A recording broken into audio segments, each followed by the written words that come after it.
Hello' মাই dear friends, আজি আকৌ এটা নতুন ভিডিঅ'লৈ সকলোকে স্বাগতম জনাই আৰম্ভ কৰিবলৈ ওলাইছোঁ তোমালোকৰ অৰ্থাৎ HS 2022ত হৈ যোৱা ফাইনেন্সৰ যিখন কুৱেশ্যন পেপাৰ আছিলে সেইখন কুৱেশ্যন পেপাৰৰ বিষয়ে আলোচনা কৰিবলৈ। লগতে তোমালোকক জনাই দিওঁ যে এইখন যিটো কুৱেশ্যন পেপাৰ তোমালোকে দেখা পাইছা এইখন কুৱেশ্যন পেপাৰৰ শ্বৰ্ট কুৱেশ্যনখিনি মই সম্পূৰ্ণ চলুচন কৰি দিম। তাৰপিছত তোমালোকে কুৱেশ্যন পেপাৰখিনি চাব পাৰিবা। চ' কুৱেশ্যন নাম্বাৰ 1টো দিয়া আছিলে যে অগ্ৰণী বেংকৰ আঁচনি কোন চনত প্ৰৱৰ্তন কৰা হৈছিল। চ' ইয়াৰে তোমালোকৰ 1 নম্বৰ ৰাইট এনচাৰটো হ'ব কোন চনত অগ্ৰণী বেংকৰ আঁচনি প্ৰৱৰ্তন কৰা হৈছিল। এইটো 1969 এনচাৰ হ'ব 1 নম্বৰটো। ঠিক আছে। তাৰপিছতে তোমালোকে বি নম্বৰটো চোৱা। বি নম্বৰটো দিয়া আছে যে এটকীয়া নোট কোনে প্ৰৱৰ্তন কৰে। এটকীয়া note government of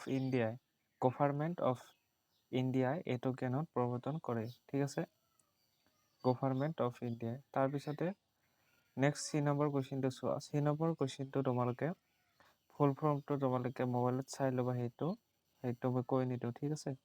so' next কুৱেশ্যনটো চোৱা। নেক্সট কুৱেশ্যনটো দিয়া আছে যে ডি নম্বৰটো IFCI প্ৰতিষ্ঠা কৰা হৈছিল ডেছ চনত। চ' এইটো তোমালোকৰ কাৰেক্ট এনচাৰটো হ'ব 1948 চনত, হয়নে?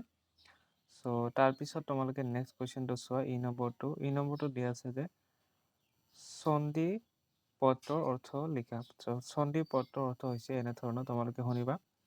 চণ্ডী মানে এটা লিখিত আদেশ যাতে এজন ব্যক্তি আন এজন ব্যক্তিক কিছু টকা দিবলৈ নিৰ্দেশ দিয়ে। চ' এইটো চণ্ডীৰ সংজ্ঞা বা চণ্ডীৰ অৰ্থ আছিলে। ঠিক আছে। নেক্সট কুৱেশ্যনটো চোৱা তোমালোকে।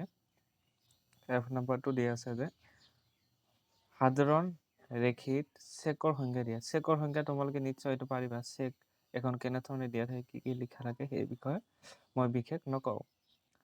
এতিয়া তোমালোকে নেক্সট যিটো কুৱেশ্যন আছে চোৱা। জি নম্বৰটো চাই যাবা। জি নম্বৰটো দিয়া আছে যে বেংক অধিবিকৰ্ষ মানে কি বুজায়। এইটো তোমালোকে নিশ্চয় পাৰিবা বেংকৰ বিষয়ে, হয়নে? চ' ইয়াৰে আমি নেক্সট কুৱেশ্যনটো আমি আলোচনা কৰিম। নেক্সট কুৱেশ্যনটো তোমালোকৰ এইচ নম্বৰটো দিয়া আছে SBIৰ দুটা সহযোগী বেংকৰ নাম লিখা। চ' এটা তোমালোকে লিখিব পাৰা যে SBI life insurance company limit. ঠিক আছে, লাইফ ইঞ্চুৰেঞ্চ কোম্পানী লিমিট এটা হ'ল। তাৰপিছত 2 নম্বৰটো হৈছে যে SBI মুতুল ফাউণ্ড। ঠিক আছে, METUL মুতুল ফাণ্ড, হয়নে?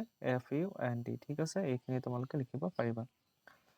তাৰপিছতে তোমালোকে এতিয়া বাকী যিখিনি কুৱেশ্যন আছে সেইখিনি চাই যাব পাৰা। ঠিক আছে।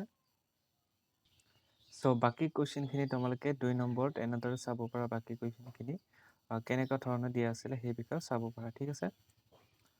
চ' 6 নম্বৰত আহিছিলে যে পৰিশোধকাৰী বেংক কোন। এইটো পৰিশোধকাৰী বেংক কোন এইটো আছিল। এইবিলাক 2 মাৰ্কছৰ কুৱেশ্যন তোমালোকে দেখাই পাই আছা। চ' মুদ্ৰা বজাৰৰ 3টা উদ্দেশ্য লিখা। এইটো খুবেই সহজ। এইবিলাক তোমালোকে ভালকে পঢ়ি ল'বা। ঠিক আছে।